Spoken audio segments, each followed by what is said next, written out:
사도신경. 나는 전능하신 아버지 하나님 천지 창조주를 믿습니다. 나는 그의 유일하신 아들 우리 주 예수 그리스도를 믿습니다.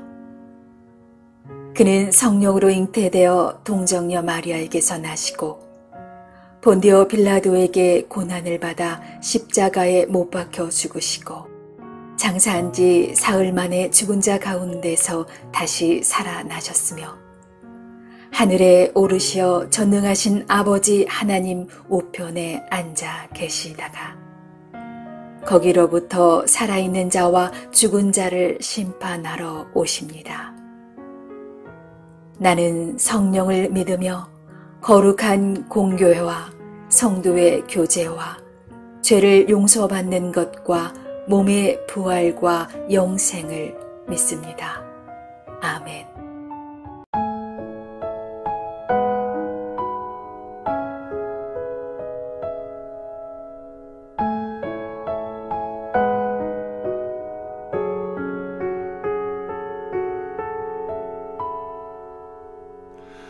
난 지극히 작은 자 죄인 중에 괴수 무익한 날 부르셔서 간절한 기대와 소망 부끄럽지 않게 십자가 전케 하셨네. 어디든지 가리라 주위에 서라면 나는 전하리 그 십자가. 내 몸에 밴 십자가 그 보혈의 향기 온 세상 채울 때까지 살아도 주를 위해 죽어도 주를 위해 사나 죽으나 난 주의 것. 십자가의 능력 십자가의 소망 내 안에 주만 사시는 것. 난 지극히 작은 자 죄인 중에 괴수 무익한 날 부르셔서 간절한 기대와 소망 부끄럽지 않게 십자가 전케 하셨네.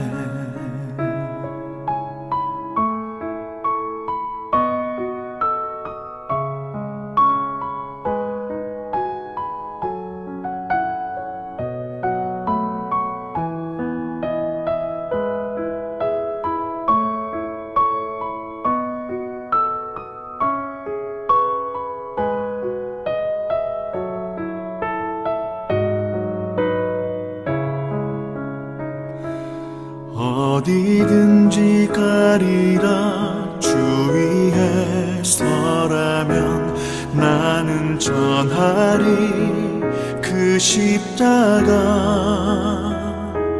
내 몸에 밴 십자가 그 보혈의 향기 온 세상 채울 때까지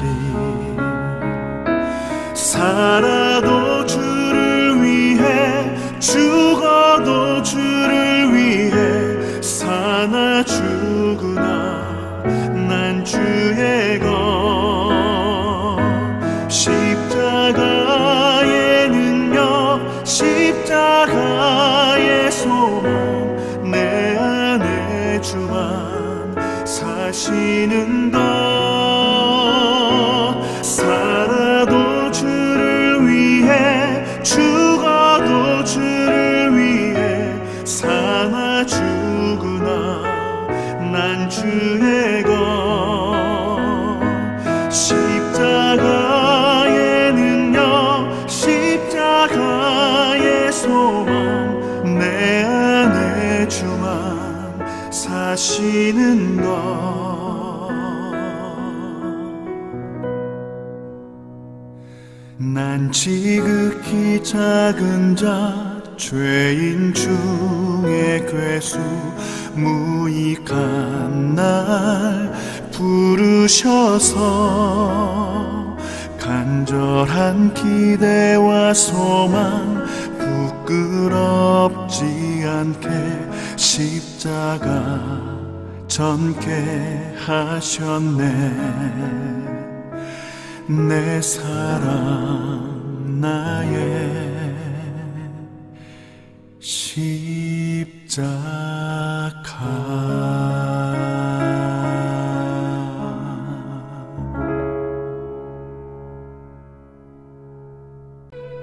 너희는 내 규례를 지킬지어다.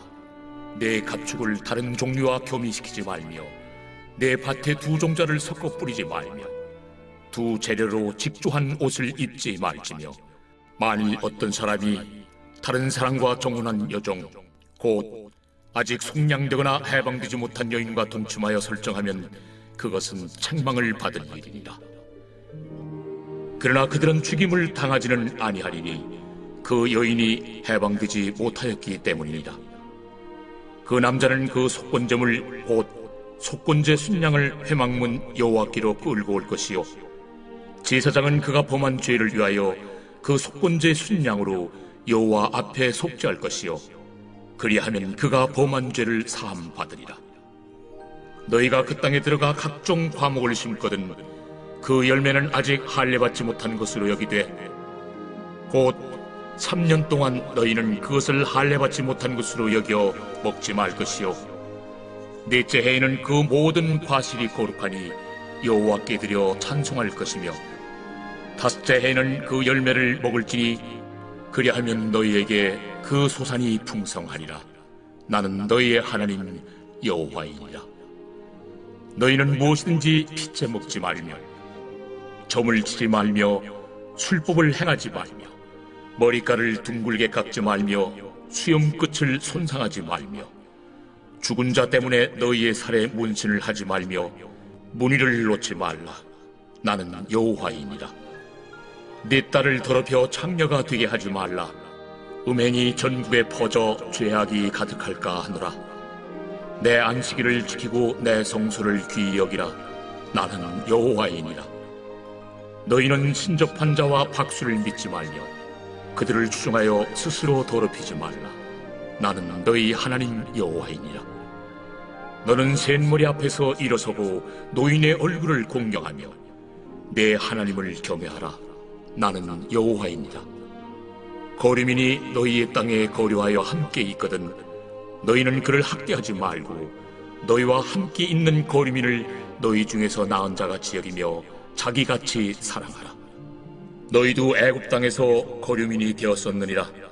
나는 너희의 하나님 여호와이니라. 너희는 재판할 때나 길이나 무게나 양을 잴 때 불의를 행하지 말고 공평한 저울과 공평한 추와 공평한 에바와 공평한 신을 사용하라. 나는 너희를 인도하여 애굽 땅에서 나오게 한 너희 하나님 여호와이니라. 너희는 내 모든 규례와 내 모든 법도를 지켜 행하라. 나는 여호와이니라.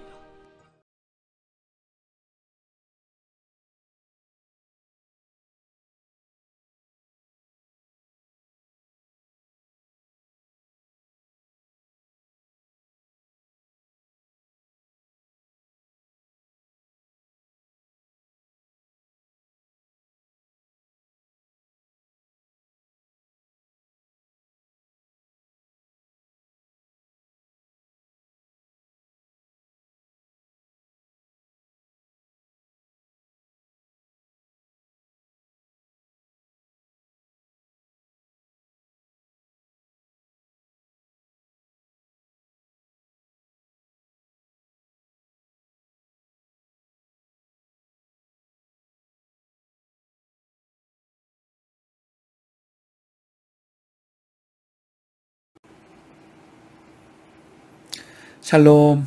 오늘 하루도 하나님의 은혜와 평강이 우리 삶에 넘치기를 원합니다.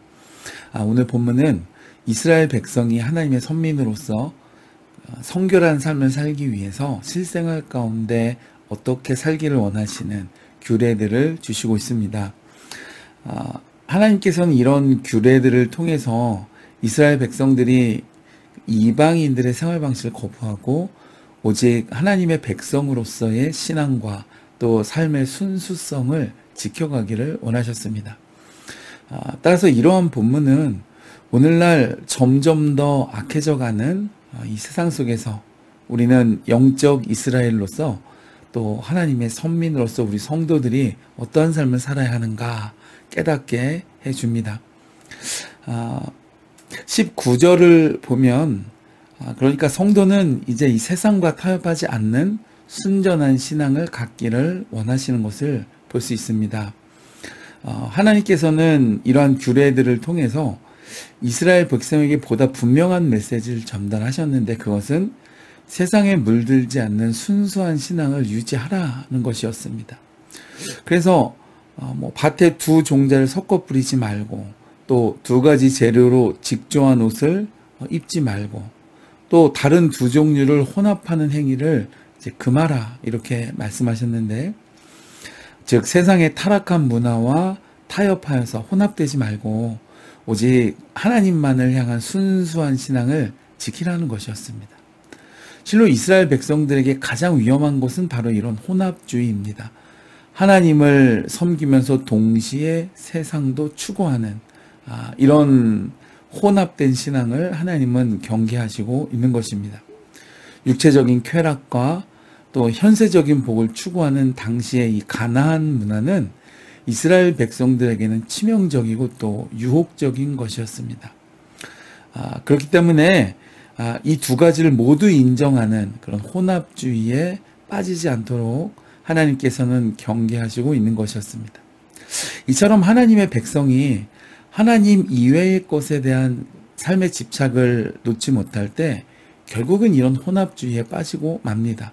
하나님을 믿고 섬기면서 동시에 세상적인 것, 하나님을 믿기는 믿지만 그 육체적인 쾌락이나 또는 물질적인 풍요도 포기할 수 없을 때 결국에는 세상과 타협할 수밖에 없고 순수한 신앙을 잃어버리게 되는 것입니다. 그러므로 성도는 결코 이 세상의 것에 집착하지 않고 오직 하나님만을 순수하게 바라는 믿음을 지켜가야 할 것입니다. 우리는 결코 세상과 타협하는 자가 되지 않을 수 있기를 주님의 이름으로 축복해 드립니다. 오늘 말씀 23절을 보면 그렇게 거룩한 삶을 살기 위해서는 현실의 고난을 감수해야 할 것에 대해서 말씀해 주시고 있습니다. 23절을 보면 하나님께서는 이스라엘 백성들에게 가나안 땅에 들어가서 심은 과목이나 과수의 열매를 할례 받지 못한 것으로 간주해서 3년 동안 먹지 말라 말씀했습니다. 이것은 무엇이냐? 그러니까 이방 문화와의 철저한 분리와 성결을 요구하고 계신 겁니다. 이스라엘 백성들은 3년이라는 긴 세월 동안 땅의 소산 가운데 과실을 전혀 얻지 못하게 되면 이것 때문에 여러 식량이나 이런 거에 있어서 곤란한 상황을 받게 되었습니다. 그러나 그들은 하나님이 요구하시는 거룩한 삶을 살기 위해 즉 물들지 않는 삶, 세상의 어떤 것들에 우리가 타협하지 않는 삶을 위해서 현실적인 고난, 즉 과실을 얻지 못하는 고난도 감수해야 할 각오가 필요한 것이죠. 이처럼 세상에서 하나님의 백성이 하나님이 요구하시는 거룩한 삶을 살기 위해서는 이 현실의 어려움과 고난도 감수해야 할 믿음의 각오가 필요한 것입니다. 우리가 하나님을 믿고 이 죄된 세상에서 하나님의 백성으로 거룩한 삶을 살아가고자 한다면 아무런 문제도 없을 것이다 라는 환상에서 벗어나야 할 것입니다. 고난이 올 때, 시험이 닥칠 때 믿음으로 승리할 수 있는 하나님의 백성이 되시기를, 강한 용사가 되기를 하나님은 우리에게 원하시는 것이죠. 25절을 보면 하나님께서는 이스라엘 백성들에게 제 5년이 지나서야 가나안 땅에서 과실을 먹을 수 있다 말씀하시면서 그리하면 그 소산이 풍성할 것이라 말씀하셨습니다. 이스라엘 백성들이 정결케 되기 위하여, 스스로 거룩하기 위하여 과실을 먹는 것을 자제할 때 하나님께서는 그러한 철저한 헌신과 하나님 중심적인 삶을 살 때 결국에는 풍성한 소산을 거둘 수 있도록 축복해 주실 것이라는 말씀이죠. 그렇습니다, 여러분. 우리가 하나님 중심의 삶을 살아야 하나님께서 주시는 복을 받아 누릴 수 있을 줄을 믿습니다. 결코 나의 지혜와 능력으로 축복이 쟁취될 수 있는 것이 아님을 우리가 분별하고 하나님의 뜻과 하나님의 말씀 따라 또 거룩함을 유지하면 하나님께서 그에 대한 상급으로 우리 삶의 풍요와 또 더 좋은 것들로 채우실 줄로 믿습니다. 26절부터 28절까지를 보면 각종의 여러 미신적인 행위를 금지하는 규례가 나옵니다. 이러한 미신적인 행위는 대개 우상 숭배나 그런 여러 가지 의식과 관련된 그런 행동들입니다.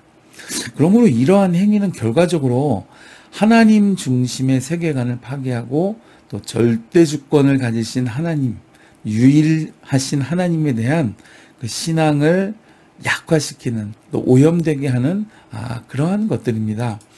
여러분, 우리가 솔로몬을 생각해 보면 이 솔로몬은 정말 여러 편의 잠언과 또 전도서를 기록할 만큼 탁월한 신앙과 지혜의 소유자였습니다만은, 그러나 그는 이방인 후궁들을 위해 우상을 섬기는 신당을 짓는 것을 가볍게 여김으로써 마침내 하나님께 대한 바른 신앙에서 그가 떠나게 되고 말았습니다. 이러한 미신적인 요소, 우리 삶의 세상적인 것들을 가볍게 여기면 그것으로부터 그의 신앙 전체를 망가뜨리게 되는 단초를 제공하게 되는 것입니다. 특별히 오늘 말씀에 28절을 보면 죽은 자 때문에 너희 살에 문신을 하지 말며 문의를 놓지 말라. 나는 여호와니라 그랬습니다.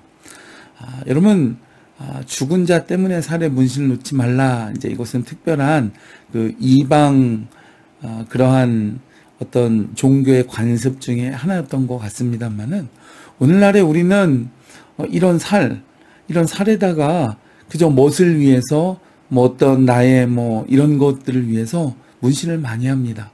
그러나 이러한 모든 것들은 사실은 레위기에서 금한 불경건한 것들입니다. 우리가 이 솔로몬을 보면 정말로 그가 이런 사소한 것들을 가볍게 여기다가 그 신앙 전체가 죄로 물든 것처럼 우리의 삶에 하나님이 거룩하지 않다라고 말씀하신 모든 것들은 제하여 버리고, 또 그런 것들을 가까이 하지 않고 우리 삶의 요소 곳곳에 도사리고 있는 세상적인 것들을 제해 버려야 할 줄로 믿습니다. 특별히 우리가 이러한 말씀들을 통해서 우리가 볼 때 하나님께서는 우리가 단지 종교적이고 또 의식적인 영역에서 뿐만 아니라 삶의 모든 영역에서 하나님 백성으로 성결하고 거룩하게 살아갈 것을 원하시는 것을 우리가 알 수 있습니다. 즉, 우리 모든 생각과 생활 방식까지도 하나님을 중심으로 그러한 삶을 살아가기를 원하시는 것이죠. 여러분, 오늘 이 주시는 레위기에 특별히 18장과 19장에 이러한 규례들을 우리가 늘 기억하고 이것을 우리 삶의 어떤 생활 원칙으로 삼아서 하나님 백성으로서의 거룩한 삶을 유지하고 지켜갈 수 있기를 주님의 이름으로 축복해 드립니다.